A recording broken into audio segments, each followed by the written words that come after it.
देखो बच्चों, आज अपन पढ़ने वाले हैं रिस्पायरेशन इन प्लांट्स यानी कि पादपों में श्वसन। ठीक है, देखो भाई, अपन बात करते हैं कि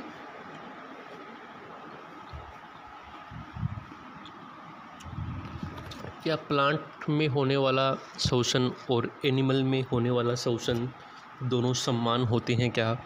तो अपना आंसर आएगा यस, जी हाँ। चाहे पादप हो, चाहे एनिमल हो या चाहे जीव हो, इन दोनों के अंदर जो रिस्पायरेशन होता है वो सेम होता है। उसको अपन सेलुलर रिस्पायरेशन बोलते हैं, यानी कि कोशिकीय श्वसन बोलते हैं। ठीक है, कौन सा ऑर्गेनेली होता है जो रिस्पायरेशन के अंदर काम आता है? तो साहब वो ऑर्गेनेली है माइटोकॉन्ड्रिया, यानी कि श्वसन में कौन से ऑर्गेनेली का रोल होता है? माइटोकॉन्ड्रिया का। क्यों साहब? क्योंकि सर अपन जानते हैं कि रिस्पायरेशन के अंदर 3 स्टेप होते हैं। एक तो ग्लाइकोलाइसिस होता है, एक क्रेब्स साइकिल होता है जिसको सिट्रिक एसिड साइकिल भी बोलते हैं, जिसको ट्राइकार्बोक्सिलिक एसिड साइकिल भी बोलते हैं, और तीसरा होता है ETS या ETC भी बोलते हैं। इसको बोलते हैं इलेक्ट्रॉन ट्रांसपोर्ट सिस्टम या इलेक्ट्रॉन ट्रांसपोर्ट चेन।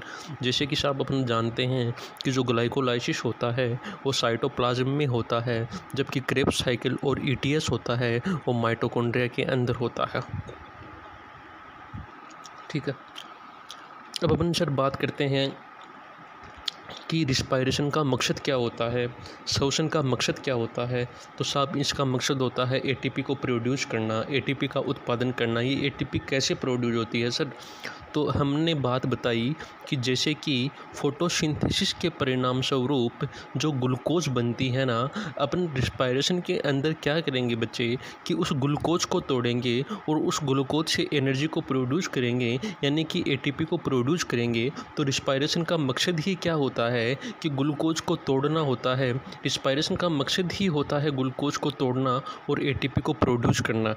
ठीक है, रिस्पायरेशन का मकसद क्या है? ग्लूकोज को तोड़ना और ATP को प्रोड्यूस करना। ठीक है भाई, तो सर अपन बात करते हैं जैसे कि ग्लूकोज का फॉर्मूला होता है C6H12O6 यानी कि ग्लूकोज। तो ग्लूकोज साहब O2 से रिएक्ट करेगी।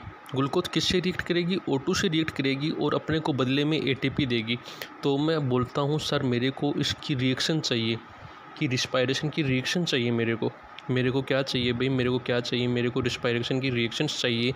जैसे कि C6H12O6 रिएक्ट करेगी O2 से 6O2, तो 6CO2 + 6H2O